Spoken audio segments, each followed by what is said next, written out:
Hi friends, Kate here from River Hill Farm. Today is March 27th and I'm just getting ready to start my basil seeds. And I'm going to be planting 3 different types of basil. I'm going to be planting Mrs. Burns lemon basil, Thai basil, and holy basil. And I'm going to be planting quite a bit of Mrs. Burns lemon basil because I am planting a flower garden for my mother as well, and she wanted a lot of that. So I'm going to start with that one, Mrs. Burns lemon basil.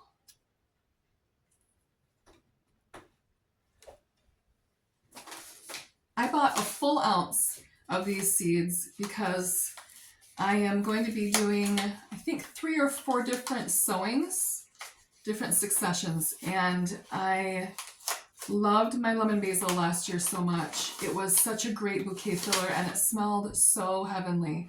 I loved it so much. So I'm going to be growing quite a bit of it this year.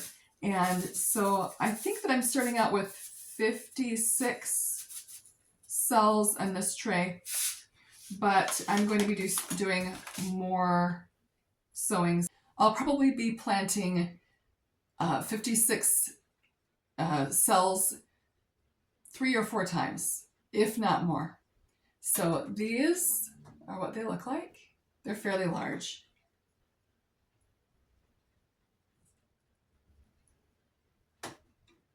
Last year, like I said, I grew Mrs. Burns lemon basil as well. This is an heirloom variety, and it has beautiful green leaves and these pretty spires that have white to blush pink flowers, and they kind of almost the form of a mint flower spike. They were really beautiful and added a lot of interest to my bouquets as well. So I did pick them before they bolted and after, and I liked them both ways.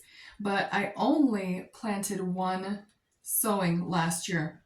I should have planted multiple successions so that I could have made that harvest last a little bit longer.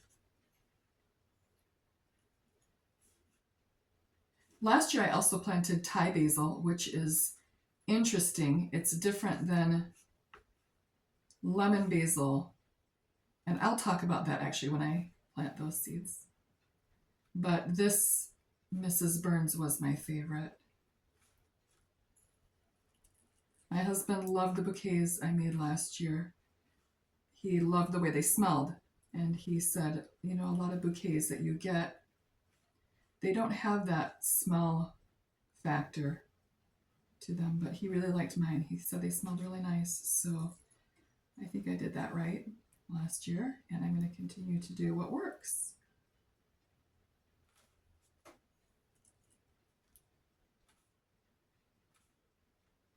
Okay, that's Mrs. Burns for now. And they're going to go back, the rest of them, in my seed packet.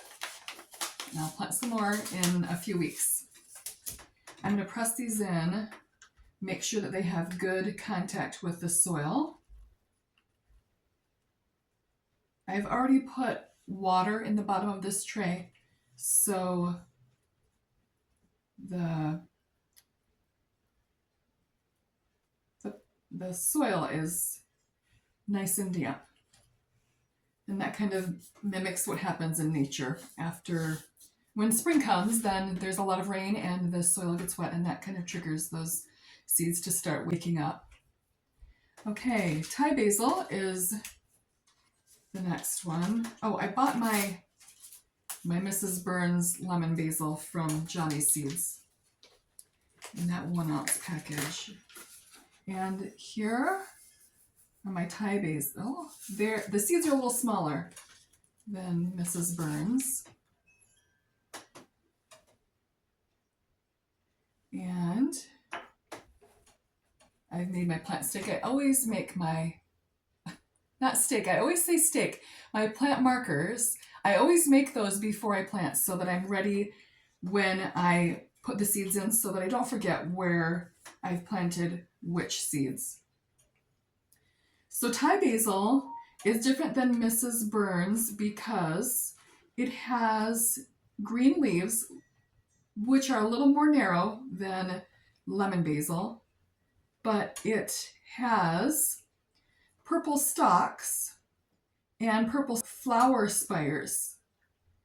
And they're kind of this really dark, almost an eggplant purple. And they give some contrast to bouquets. I actually made a bouquet with some pink cosmos and some Thai basil. And the pink and the purple together were just really beautiful. I gave that one to my neighbor who his mother used to grow cosmos. He really loved that. So Thai basil is interesting. It's a lot shorter than Mrs. Burns' lemon basil. It doesn't grow very tall, but I like it because it has that contrast. And I think actually it would be really pretty for some fall bouquets where you have the pretty dark pinks or oranges. I think it'd be beautiful with those. So, Thai basil goes back. I'm going to do several sowings of these as well.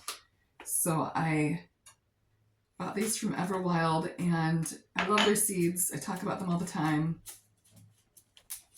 These pouches are great that they come in and the seeds last a long time. And you get a lot of seeds with Everwild. They always send you these, they call them extra large packets, and there's always a lot of seeds in each packet, and I really appreciate that. Their prices are very, very good. I love Everwild. Okay, next is holy basil or Tulsi. I wrote the date on the back. I always write the date on the back. I had these markers so that I remember where I was going to plant the next series of plants. Holy basil, I bought this from Seed Needs, and there are 500 seeds in this little packet. This cost, I think, well, it was less than $4, and it might have been less than $3, but I don't remember for sure, so I'm not going to say exactly how much they cost, but definitely less than $4 for 500 seeds. But that's a great deal, and I really like Seed Needs. I've never grown holy basil before. I think it's similar in form to Thai basil, but I don't know for sure. I will find that out this year. But I think it has green stalks and a purple flower. I'm not positive about that, but I think that's what holy basil looks like. But I think it's rather short like Thai basil as well. I don't think it gets tall like Mrs. Burns. But I'm interested to grow it. People actually use holy basil kind of, I think, as an Ayurvedic herb. I do take it every day in capsule form, and the capsules smell so good. I just love the smell of basil anyway. Just that spice, that it's a fresh, spicy smell. And I see that some gardeners will grow cinnamon basil. I've never grown that, but I'm excited to grow holy basil and see what that turns out like as a cut flower or a cut greenery. Okay, so there we go. Done with the holy basil. And I'm just pressing these gently, make sure the seeds have contact with the soil. And I'm going to set these on my seed rack, and which is in my south-facing window. And my seeds get a lot of natural light that way. I don't put my seeds under grow lights. I feel like putting them in the window or up close to the window is good enough that they get lots of natural light that way. I think they grow stronger that way. And then when I have warm days, which we get sometimes in March and April, some days we'll get 50, 60 degree weather, sometimes even 70 degree weather. Then I will take my seeds outside so that they can get full exposure to the light, the sunlight, and I think that they grow stronger that way. We're getting, I think we're 6 weeks out from the last frost date.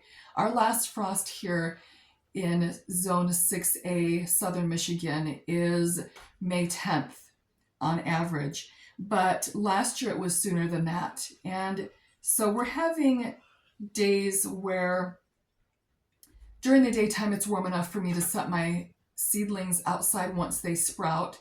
And once we have warm days like that, I will just start setting my seeds out, and then I bring them in overnight if it's going to freeze. Otherwise, if it gets a little, I guess as we get closer to that May 10th date, usually in April, I will start just leaving them outside all the time if it will not freeze that night. And I don't try to cheat that much. So if the weather forecast says it's going to be 36, then that's too cold for me to put my plants out. But if the weather forecast says 42 overnight, my seedlings are gonna stay out overnight so that they grow as naturally as possible as far as the weather goes.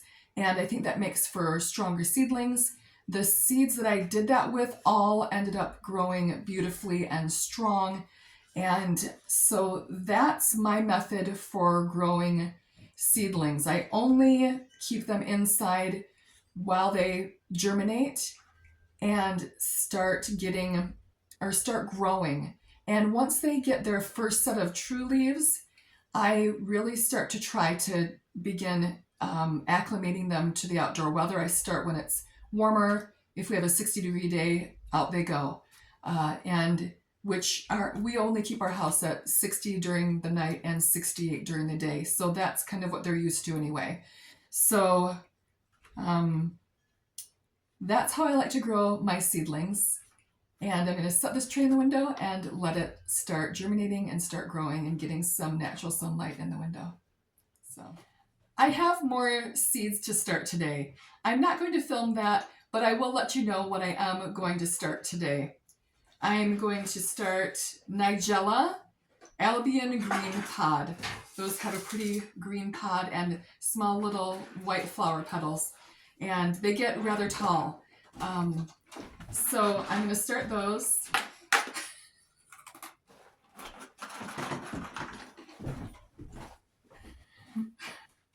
Oh boy. The next seeds I'm going to start are Zoranthemum or Immortelle, and they're kind of an everlasting paper flower, and they come in a mix of white and purple. So I'm starting those today as well. I'm going to start Globegilia, and those have like a round puffball type of head. They almost look, I think, like a chive's head from what I see. I've never grown these before, so this is my first year growing Globegilia. I'm going to start those. They have the flower heads are a pretty bluish purple. I'm also starting Purple Prairie Clover, and I've never seen this in person, but I've seen lots of photos, and I am really excited to start this one. It has pretty little kind of cone-shaped heads with tiny little purple flowers starting at the bottom and working their way up the rest of the head. So that's a perennial. I'm going to start those today as well. I'm starting some Deep Carmine Baby's Breath. This is a single baby's breath that has really beautiful red, kind of like a pinkish red flower on those. And I think that's going to be kind of that magical, almost like a glittery type of feel, light and airy feel to some of my bouquets. I'm planting 2 different dianthuses as well. I'm planting Flora Pearl Apple Blossom, which is a pink, and it's variegated, and it kind of goes from this dark beautiful pink and fades to a light pink, I think, unless it goes from light pink to dark pink. I can't remember what it said, but they're not very tall, but I love dianthus, and I've seen this one in person. It's beautiful. So I'm also growing Chinese pinks, and that's just a mix of different colored pinks. There's almost a red, deep blood red, and then there's white pinks and pink pinks, kind of variegated, going from dark pink to the center, and the petals kind of move up to a lighter pink or a white. And actually, just a little bit of trivia. The color pink was actually named after the form of the flower. And if you're a seamstress, you know that in order to stop your edges from fraying, you can use pinking shears. And that's where the word pink came from. The edges of dianthus look like they've been cut with pinking shears. And so they named the color pink after pinking shears. So I love pinks. They're cottagey and sweet and always add a romantic feel to a bouquet. So those are the seeds that I'm just getting ready to start, and I will let you go, and I will see you next time. I hope you enjoyed this. If you did, then please click like and subscribe. That helps me to grow my channel. And if you do that, then you can follow me on all of my flower farming adventures. Have a lovely day. So I am going to just set these in the window. No, I already said that. Packets in the window. Yes. I'm gonna set these packets in the window. I really don't know